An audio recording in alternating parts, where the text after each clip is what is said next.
बाकी सारे लोग रुके पड़े हैं उसके लिए और बाकी सारे ट्रेनर्स भी रुके हुए। सो ज़्यादा नहीं 2 मिनट लूँगा कि जब शुरुआत में जब डे 1 था, डे 1 से शुरुआत कर रहा हूँ कि डे 1 में ये 5 लोग थे, 5 लोगों में से कुछ लोग ही थे और कुछ लोगों ने यहाँ पे ज्वाइन किया था।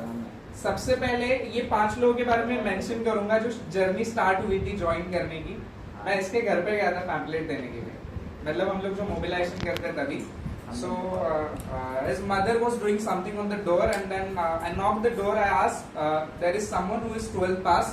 तो मैंने पूछा उनको, तो वो आए बाहर, तो मैंने ऐसे ऐसे बताया, वो बोले कि नहीं ये सब ऐसा कुछ नहीं होता, हमें कुछ करना नहीं, ये नहीं है वो नहीं है। And he was sleeping on the floor so he came out again.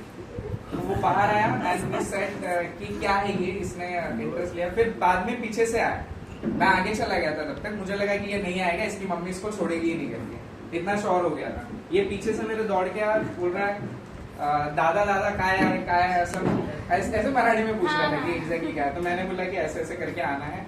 And he came on the Saturday को हमारा ऑफिस क्लोज रहता है, कोई भी नहीं रहता। तुझ्यासोबत अजून कोण आलेलं का?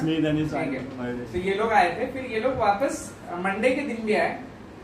एंड देन आई फाइंड की पोटेंशियल है इन लोगों में, अगर ट्रेन किया जाए तो ये अच्छे से अडेप्ट कर सकते हैं, चीजों को समझ सकते हैं।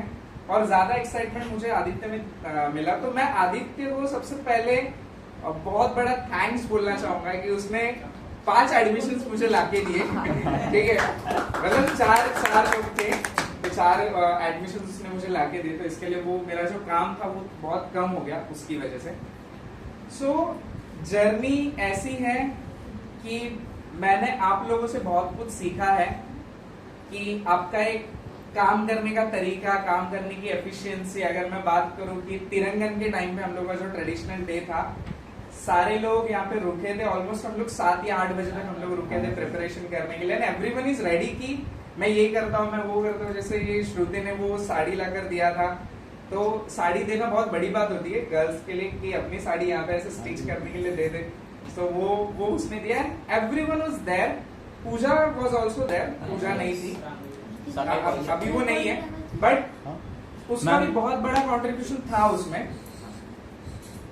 तो एक चीज मैंने ऑब्जर्व किया आप लोगों में, स्पेशली बॉयज और गर्ल्स में, कि जो मैं हमेशा बैच में ट्राई करता हूं कि आपका जो कुछ भी आपका रिलीजन है, अगर आपका एटीट्यूड है, आपका ईगो है, वो सारी चीजें ये ट्रेनिंग रूम के बाहर, यहाँ पे अंदर कुछ नहीं है। तो वो मुझे आपको बोलने का कभी जरूरत भी नहीं पड़ी और वैसा कभी सिचुएशन क्रिएट भी नहीं हुआ कि मैं ये चीज आपको समझाऊं, बिकॉज ये इस तरीके के डिस्क्रिमिनेशन, डोमिनेंस आप लोगों ने कभी किया ही नहीं।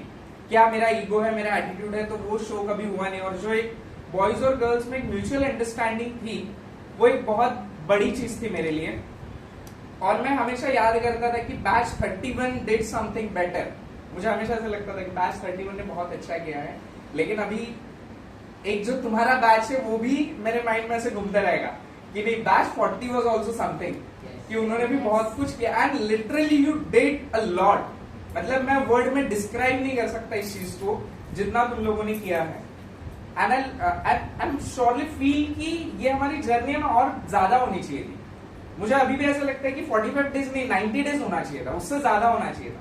बिकॉज जो हमारा पार्ट है, कम्युनिकेशन होना, टीम वर्क होना, इंटेलेक्चुअल राइट्स होना, बहुत सारी चीज है, वो 45 डेज में कवर अप नहीं होते। और मुझे अभी भी ऐसा लगता है कि और चीजें मैं आपको सिखाऊं और आप लोग से भी सीखूं। जो एक इनोवेशन आते हैं ना, आज का ये जो इनोवेशन था इतना बलून लगाने का, ये सच में मुझे नहीं पता था। और ये इसके लिए मैंने आप लोगों को भी ये फ्री हैंड देके रखा था कि तुम लोग तुम्हारे हिसाब से करो, because your innovation should come out. तुम्हारा कोऑर्डिनेशन बाहर आना चाहिए, तुम्हें टीम वर्क पता चलना चाहिए कि क्या है, कम्युनिकेशन कैसे करना है। कोई एग्रेसिव होगा, कोई नर्वस होगा, कोई किसी में भी पार्टिसिपेट नहीं करता, तो आपको उसे कैसे हैंडल करना है। तो वो सारी चीजें हम लोग ने यहाँ पे की, वो हम लोग ने सीखी। सो ये जो चीज है ये मेरे लिए बहुत मतलब आज का दिन सच में मेरे लिए बहुत ज्यादा हैवी है। शायद वो यहाँ पे नहीं दिख रहा होगा और मैं दिखाना भी नहीं चाहता वो चीज को, बट स्टिल आई फील कि ये दिन सच में खत्म ना हो। तुम लोग तुम्हारे लाइफ में बहुत आगे जाओ, जिंदगी में आगे बढ़ो। कभी भी, कहीं पे भी, कैसे भी सिचुएशन में अगर मेरी जरूरत पड़ती है so I am just a call away from you people. Just एक कॉल पे मैं वहां पे हूँ। आप लोगों को कॉम्पिटेटिव एग्जाम्स क्लियर करने हैं, आपको और कुछ लाइफ में करना है, करियर करना नहीं समझ में आ रहा, एनीथिंग, इवन मैं बोलता हूँ कि आपको रिलेशनशिप में भी कुछ प्रॉब्लम्स है, then also you can contact. बस इतना है कि लाइफ में गलत डिसीजन लेके सर्वाइव मत करो, ताकि उसका लाइफ में गलत इंपैक्ट हो जाए, और तुमने जो जर्नी स्टार्ट की है, जो तुमने जिंदगी में सोचा है, वो तुम ना कर पाओ, तो ऐसा ना हो। After 10 years, after 12 years, I just want to see you all people at a certain place, and it should be very designated, very designated।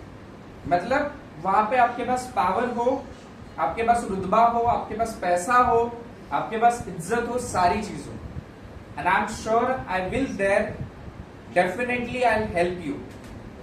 कभी भी आओ, कोई भी सिचुएशन में आओ, मैं वहां पे आपके लिए रहूंगा, हमेशा के लिए रहूंगा, ठीक है। So this is just words from my side, और शायद मैं भी मतलब हो रहा है मुझे थोड़ा अभी, तो मैं आगे अगर बोल नहीं पाऊंगा, तो आगे बोल पाऊंगा तो पूरा मजा खराब हो जाएगा, but it's okay. And thank you so much for being with me till this day. ये डे तक आने की जर्नी बहुत बड़ी होती है, कि ट्रेनर के साथ रहना एक बहुत बड़ा अचीवमेंट होता है, ट्रेनर के लिए भी और ट्रेनीज के लिए भी। So please thank you so much from my side.